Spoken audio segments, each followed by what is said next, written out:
안녕하십니까. 국회 입법조사처 유재범 조사관입니다. 국회 입법조사처는 국회의원 어정 지원 활동 지원 기관입니다. 저는 담당을 수산업뿐만 아니라 축산 산림청 담당하고 있습니다. 근데 대학에서 공부는 수산대학교 어업학과, 전 어업학과죠. 졸업했습니다. 그래서 근데 제가 축산하고 수산을 하다 보니까 좀 유사성이 있습니다. 이 시점은 좀 다르긴 하죠. 근데 다 어려운 산업이지만 현재 제가 볼 때는 축산보다 수산업이 훨씬 기회는 더 많고 가능성은 높다. 다만 제도적 뒷받침이라든지 예산적 뒷받침이 상대적으로 너무 빈약한 것은 사실입니다. 그런 걸 제가 업무를 하면서 많이 느끼고 있습니다. 아까 신용민 교수님께서 말씀하시고 여러 발제자분께 말씀하셨지만 우리 수산과 어촌 위기이고요. 이게 굉장히 악순환되고 고착화되고 있습니다. 그게 더 심각하다고 생각하고 있습니다. 그런데 수산업 어촌은 다원적 기능을 가지고 있죠. 그래서 수산업 어촌의 위기는 국가의 위기라고 저는 생각하고 있습니다. 국가의 위기이기 때문에 국가가 단순히 해양수산부만 맡겨놓을 게 아니라 국가 차원에서 이건 접근해야 된다고 저는 생각하고 있습니다. 새로운 정책이 제도를 도입하기 전에 과연 국가가 우리 헌법에서 규정한 수산업 어촌에 대한 국가의 의무를 충실히 이행했는가 한번 냉정하게 뒤돌아볼 필요가 있다고 봅니다. 헌법 제120조, 123조에 국가는 어업과 어민을 보호해야 되고 수산업을 지원해야 된다는 분명히 명시하고 있습니다. FTA, WTO, DDA 협상 수산업 제조업을 위해서 많이 양보했습니다. 그런 측면에서 봤을 때 저부터 반성을 많이 해야 되겠다고 생각하고 있습니다. 국회 담당 공무원으로서 이런 현실을 고려할 때 정말 그 헌법을 정신에 입각한 수산 정책이 집행됐고 헌법에서 위임한 법률에서 그런 제도를 담고 있느냐 다시 냉정한 평가를 먼저 하고 새로운 정책을 일반하고 추진해야 된다 생각하고 있습니다. 단순히 비교해봤습니다.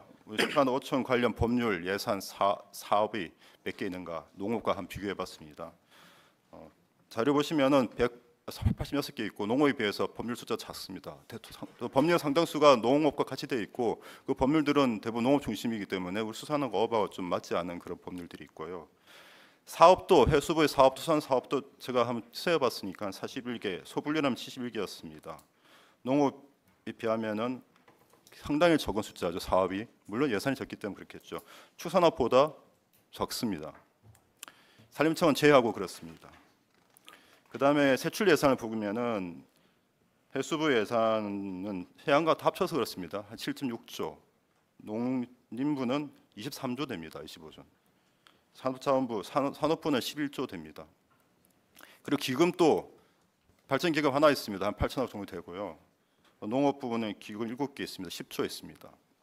산업부는 예산은 적지만 기금이 20조나 있습니다. 산업부 예산을 기금을 보면은 대부분 제조업들이 다시 재투자를 하는 개념이거든요. 기금의 재원을 보면은 기금 재원이 대부분 산업 제조업들이 거의 출연금이라든지 분담금이 들어가 있습니다. 수산발전기금 어떻게 되겠습니까? 대부분 다 어장을 파괴하고 그런 환경 부담금으로 되어 있습니다. 그 부담금으로 수산발전기금을 만들어서 어업인을 지원해주면 결국에는 제살 깎아서 제가 모는 거죠.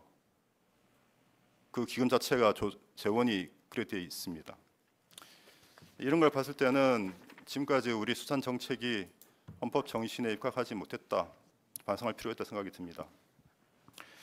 정부의 수산 정책 발전 기본 계획 있고 수산혁신 2030 또 국민주권정부의 수산 어촌 번역 공약을 보면은 부분적으로는 굉장히 현실을 필요하고 과거 정책보다 상당히 많이 다양하고 여러 정책을 다루고 있다고 볼 수 있습니다만 사실 근본적인 어떤 체질 개선을 할 수 있는 것인가 좀 생각할 필요가 있다 봅니다. 새 정부에서 공약에 세운 청년어업인 지원 강화라든지 기후위기 대응, 인력난 해소, 중국 와서 불법조 단속, 농어민 수당 지급 이런 것도 또 물론 필요합니다. 중요한 생각되지만 근본적인 대책이 되지 않을까 생각이 들고요. 신용민 교수님께서 말씀하시는 데 굉장히 저는 공감하는 바가 있습니다. 국회이기 때문에 저는 이제 여러 앞에 주제 발표한 그 내용들 중에서 입법할 수 있는 것에 대해서 위주로 좀 정리를 해봤습니다. 먼저 그 국가 예산 기금을 충분히 확보해야 된다. 그 장기적으로는 국가 예산에 의존할 것이 아니라 일정 부분 민간 자본을 좀 받아들일 수 있도록 자본을 벌일 수 있도록 좀 진입 규제를 일부 완화하는 방안을 좀 조심스럽게 좀 생각을 해볼 필요가 있다.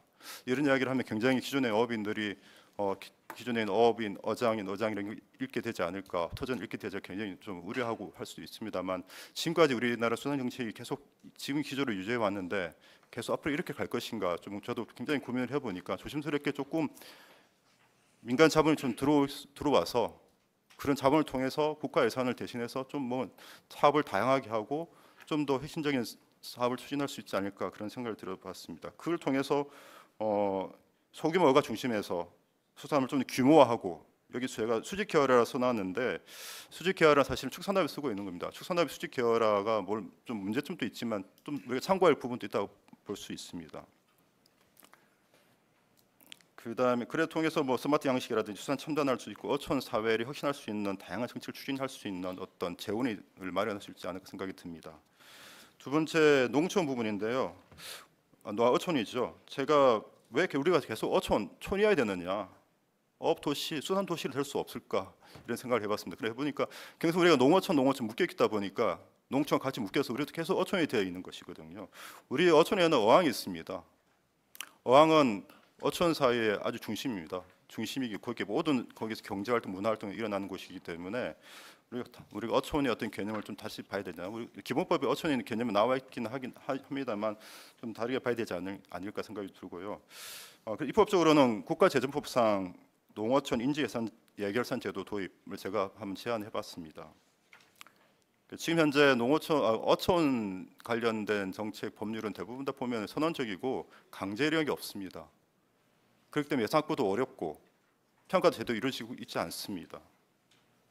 그래서 국가재정법은 정부가 예산을 짤 때 기준이 되는 지침을 마련하고 국가재정법입니다. 거기에 농어촌 인지예산 결산 제도를 도입해서 국가가 각 부처가 해수부가 아니라도 다른 부처가 이런저런 사업을 할 때 이 농어촌에 미치는 영향이 어떨 것인가 같이 예산을 고려해서 예산을 짜고 사업을 하라는 것입니다. 이것은 지금 현재 문제가 되고 있는 지역 소멸 문제와도 아주 굉장히 직접적으로 관련이 있는 문제이기 때문에 이거는 좀 추진할 필요가 있지 않을까 생각하고 제가 기억하고로는 21대에서 한번 발의됐던 적이 있던 걸로 알고 있습니다. 세 번째입니다. 어촌 사회의 핵심인 어촌계 진입장벽을 좀 허물어야 된다고 생각하고 있습니다. 새로운 인력이 들어오려고 하면은 어촌계 진입장벽을 조금 낮춰야 될 것 같고 그다음에 수산업법하고 양식산업발전법에 있는 어업 허가, 면허, 진입장벽, 우선순위 진입장벽을 낮춰야 된다고 생각하고 있습니다. 지금 해수부가 여러 가지 사업을 하고 있죠. 어장 임대 사업, 어선 임대 사업 하고 있는데 사실은 이런 진입장벽이 있으면은 어선 임대, 어장 임대해도 사실은 들어오기 어렵거든요. 어촌계에 새로운 인력이 들어와야 그 어촌계가 혁신이 일어나고 그 인력으로 해서 혁신이 되고 같이 발전할 수 있는데 지금 이 상태로 가게 되면 어촌계는 소멸할 수 있지 않을까 저는 우려가 되고 있습니다. 어촌계가 우리 수단 가지고 있는 위치가 어장도 많이 가지고 있죠. 어업권도 많이 가지고 있습니다. 근데 그런 어촌계의 어장을 생산성이 떨어지고 놔두는 것은 국가적인 낭비라 생각합니다. 새로운 인력이 들어오면은 뭐 굉장히 기존에 있던 어촌계의 개원들은 좀 불만일 수 있겠지만 장기적으로 봤을 때는 저는 도움이 되지 않을까 그런 생각을 하고 있습니다. 그다음에 어항을 어촌의 거점 지역으로 육성할 필요가 있다. 그래서 어촌어항법의 어항 지정 기준을 갖다가 현재 지금 어선어업 중심의 어항 지정 기준이 되어 있기 때문에 그것을 조금 풀어가지고 어선어업뿐만 아니라 양식 산업이라든지 수산업, 전후방 산업까지 서비스 산업까지 확대한 어떤 개념을 포함해서 지정 기준을 바꾸어서 어항을 어촌 사이에 어친 그런 클러스터가 될 수 있는 그런 공간으로 만들어야 되겠다. 농업 분야에는 농촌 공간 재구조화법을 만들었습니다. 그래서 농촌에 있는 공간을 재배치합니다. 축산하고 농업하고 이런 것들을 막 섞여 있는 것을 구조를 바꿔가지고 새로 리모델링을 개념으로 해서 이 법이 도입돼 있거든요. 이제 우리 수산업부 어촌의 경우에도 이런 농촌 부분에 이런 입법적인 이런 정책 시도를 좀 생각해서 한다면은 해양 보호구역이라든지 수산자원 보호구역이라든지 이런 것들, 그다음에 어항 배후 부지 이런 것들도 좀 공간을 조정해서 어촌 좀 다르게 좀 리버를 할 수 있지 않을까 하는 그런 입부적 제안해 봅니다. 그 다음에 기후 분야 대응입니다. 수익 보장 보험 제도 추진해야 된다고 생각하고 있습니다. 앞에서 김성호 조합장님께서 말씀했기 때문에 이거는 제가 그렇게 말씀드리고 넘어가고, 그다음에 그 기후 위기 대응한 우리 실체법, 절차법을 우리가 수산업 부분에 새로 별도로 만들어야 생각하고 있습니다. 지금 기후 위기 대응한 탄소 중립 녹색 성장 기본법에 따라서 각 부집을 하고 있는데 수산업을 보면은 기본법에 굉장히 선언적인 의미밖에 없습니다. 이것을 하려고 하면은 실체법적인 어떤 절차법적인 것이 개별이 필요한데 이게 없어요. 그러면 다시 피드백하고 평가하고 이런 것들을 하겠습니다. 법적 근거가 필요하고 이걸 통해서 예산을 확보할 수 있습니다. 세 번째 마지막입니다. 그 아까 양식 산업이라든지 이런 것들 첨단하기 위해서는 기자재 산업이라든지 부품 소재 산업 되게 중요합니다.